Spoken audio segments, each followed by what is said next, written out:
Os mangás chegaram aqui no Brasil depois de um bom tempo em que eles já eram publicados no Japão. Décadas, na verdade. E aqui a gente já estava mais acostumado com as publicações americanas e também algumas europeias, dando a entender que só o que havia de mangá para muita gente eram os mangás mainstream que chegaram aqui.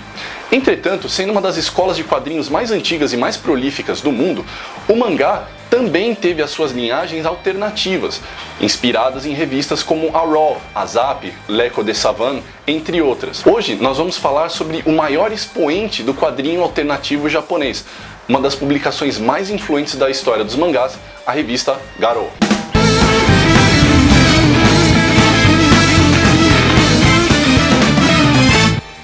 Irashaimase, amigo espectador do Formiga na Tela, seja bem-vindo a mais uma edição do nosso videocast semanal. Antes de chegarmos na revista Garou, um pouco de contexto histórico. O mangá, como eu disse, é uma das escolas de quadrinhos mais antigas do mundo, o que significa que ele tem as suas próprias características, assim como os quadrinhos americanos e os quadrinhos europeus. Uma das suas principais características é ela ser dividida em diversas categorias: seinen, shonen, josei, shoujo, gekiga. De certa forma, isso tem a sua utilidade. Isso não apenas ajuda a definir uma linha editorial para os seus criadores, como também ajuda de certa forma na própria publicidade, que já direciona cada obra ao seu público-alvo específico. Entretanto, isso tem uma contraparte. Engessa bastante a liberdade criativa dos seus autores, e isso sempre foi uma reclamação recorrente da maior parte dos artistas. Uma das respostas a esse gesso editorial e criativo foi justamente a linhagem Gekiga, que significa mangás para adultos.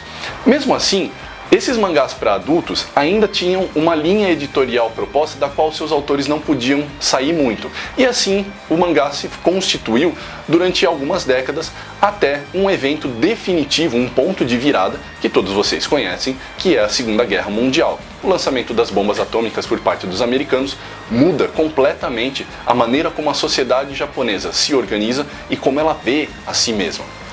O mangá Gekiga tem então uma ascensão durante os anos 50 e as pessoas começam a entender que existe muito mais possibilidade nos quadrinhos do que se havia pensado antes, muito também por influência dos quadrinhos americanos que agora chegavam em grande quantidade ao Japão devido à ocupação dos mesmos. A partir dos anos 60, a influência do quadrinho americano, a revisão da cultura e da sociedade japonesa pelos mesmos, influencia também a produção de mangá. E alguns autores alternativos começam a surgir. Em 1964, surge aquele que, como nós dissemos, é o maior expoente do mangá alternativo da história do Japão, a revista Garou. Fundada em 1964 por Sanpei Shirato e Katsuichi Nagai, a ideia da Garou era permitir total liberdade criativa aos seus autores, coisa que, como nós já deixamos claro, praticamente não havia em todo o mercado editorial japonês. A revista Garou, no decorrer de seus quase 40 anos de história, acabou passando por diversas fases que fez com que ela se assemelhasse àquelas edições alternativas que nós mencionamos no começo do vídeo. E a ideia era justamente essa. Muitas das publicações da Garou vieram a se tornar de extremo bom gosto artístico, mas também de cunho bastante subversivo e ofensivo à sensibilidade da sociedade japonesa, o que, claro, era o objetivo dos seus autores. A ideia da Garou também, em uma segunda instância, era investigar e explorar o que a sociedade japonesa estava se tornando após os eventos da Segunda Guerra Mundial. Como a sociedade japonesa como um todo estava passando por essa fase de transição, era natural que alguém permitisse a esses artistas explorarem as possibilidades não apenas do mangá, mas também de si mesmos, já que toda a sociedade japonesa, todos os indivíduos dessa sociedade, de alguma forma refletiam essas intensas e profundas transformações sociais, políticas e culturais pelo qual o país passava nesse período. Afora isso, nós também precisamos deixar claro que a indústria do mangá como um todo continuava com a sua produção de forma tão intensa quanto sempre existiu. Sanpei Shirato, um dos fundadores da Garou, era oriundo dos mangás Kashihon. Kashihon é um termo que define mangás ou livros para aluguel, o que significa que ali já existia, por exemplo, mais liberdade criativa do que havia na indústria do mangá mainstream. Uma das primeiras ações da Garou, junto aos seus editores Shirato e Nagai, foi justamente resgatar mangakás que eram oriundos desse gênero Kashihon, ou então do gênero Gekiga, voltado para adultos. Um dos grandes nomes resgatados pelo editor Nagai foi justamente o de Yoshiharu Tsuge, que era oriundo dos mangás Gekiga. Tsuge já estava há alguns anos no ostracismo, porque ele não havia se adaptado bem à absorção da indústria do mangá pelo mainstream. Nagai, oferecendo essas possibilidades e liberdade criativa, viu em Tsuge uma boa figura para puxar outros autores para dentro da Garou. Sua decisão não podia ter sido mais acertada. Tsuge não apenas produziu muito e bem durante quase 20 anos na Garou, como ainda influenciou autores que trabalharam junto com ele no período Gekiga, assim como também trouxe novos nomes, mas nós já vamos chegar nisso. Uma das primeiras ações revolucionárias de Tsuge foi introduzir ao mangá alternativo um gênero que até então era estritamente literário. Conhecido como watakushi, é um gênero literário que explora narrativas subjetivas em primeira pessoa. Tsuge foi particularmente bom nisso também por alguns motivos pessoais.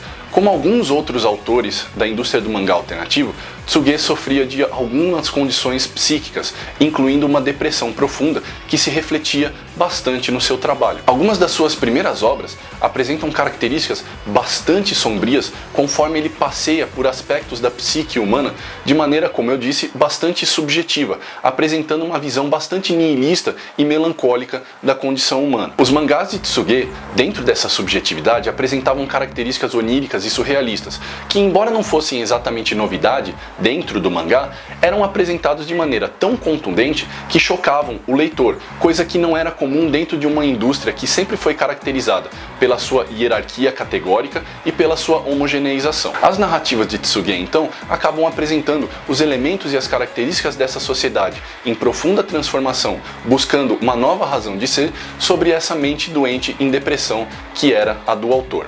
Entre os seus trabalhos de destaque para Garou estão Nedishiri, a cerimônia do parafuso de 68 e Muno no Ito, O Homem Sem Virtudes, de 87. A nota curiosa é que a presença de Yoshiharu Tsuge na Garou era de um peso tão grande que ele acabou atraindo para a revista até mesmo seu irmão, Tadao, que também era um mangaka.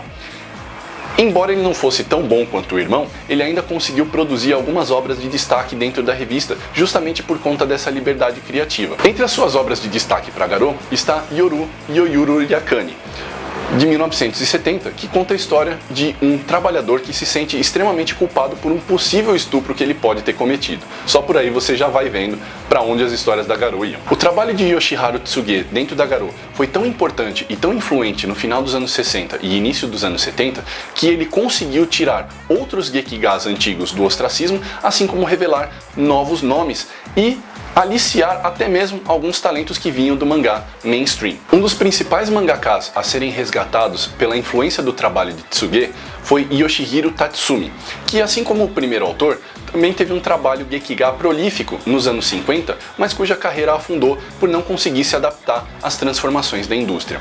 Tatsumi tinha um estilo profundamente contundente, realista, mas sutil. O seu trabalho explorava as difíceis relações entre os gêneros num Japão que agora permitia cada vez mais liberdades ao gênero feminino, mudando também a maneira como o homem japonês via a si mesmo. No final dos anos 60, já na Garou, Tatsumi começa a produzir de forma mais prolífica novamente. O seu mangá é caracterizado por essa exploração das relações de gênero, mas também por outras críticas sociais. De características bastante realistas de início, os seus mangás vão assumindo tons cada vez mais oníricos e surrealistas, assim como o trabalho de Tsuge, mas em um sentido de horror, profundamente mais melancólico e nihilista do que o primeiro autor. Entre os seus trabalhos de destaque estão principalmente o mangá Who Are You?, que envolve justamente a exploração dessa questão de gênero que nós mencionamos anteriormente. Tatsumi, por ser mais velho, acabou não produzindo tanto quanto outros autores, mas a sua influência foi bastante sentida ainda durante toda a extensão dos anos 70. Já na nova leva de autores pós-Tsuge, nós temos uma variação maior de temas, que transitavam desde o watakushi até uma crítica social mais abrangente. Os novos autores, por terem nascido ou já próximos do fim da Segunda Guerra, e até em alguns casos depois do final dela, já percebiam o Japão de uma forma bastante diferente que os autores mais velhos, trazendo outras influências para os seus mangás. Um dos puristas do gênero watakushi a surgir após a influência de Tsuge sobre a revista Garou foi Shinichi Abe. Abe levou o watakushi a um novo patamar. As suas histórias não eram apenas de cunho bastante subjetivo e particular. Ele chegava ao ponto de colocar até mesmo pessoas reais dentro da sua história para explorar a condição humana.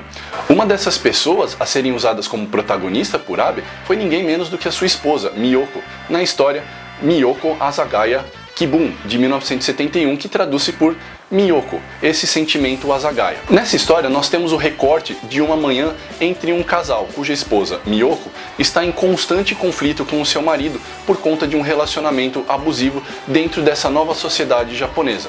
Os dois procuram se entender dentro dos seus próprios termos, mas isso é bastante dificultado pelo conservadorismo de um e pelo progressismo de outra. Apesar de geniais, as histórias de Abe na verdade eram um grande sinal vermelho. O autor sofria de profundos problemas emocionais e psíquicos que acabavam se refletindo na sua obra.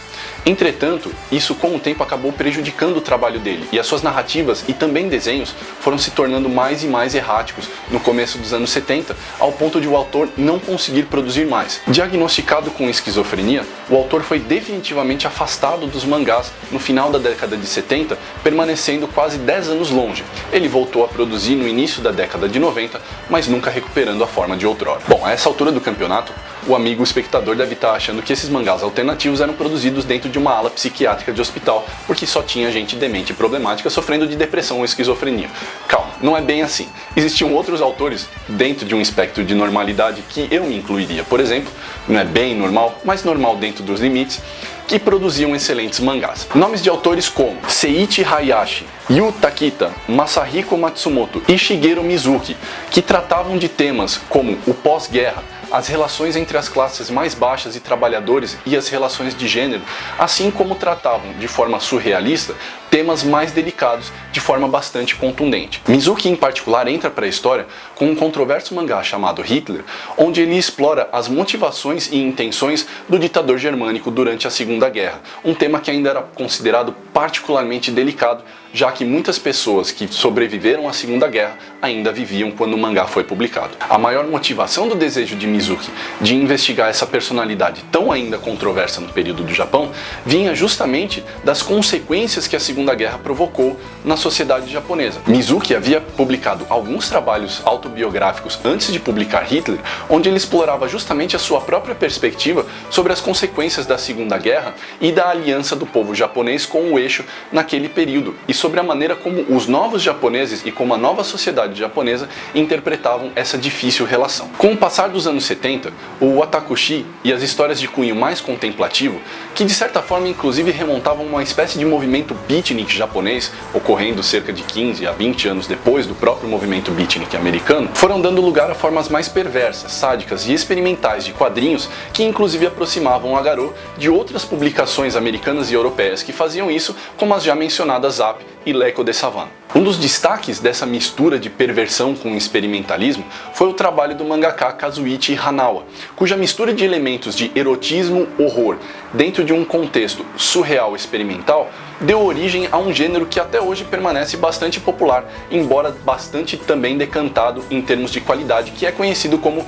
eroguro, o erótico grotesco. A partir desse movimento erótico grotesco, surgem outras ramificações e a revista Garou vai se tornando cada vez mais segmentada, se aproximando muito mais do underground alternativo, onde as pessoas simplesmente mandavam as favas, qualquer linha editorial, do que próximo do mangá mainstream.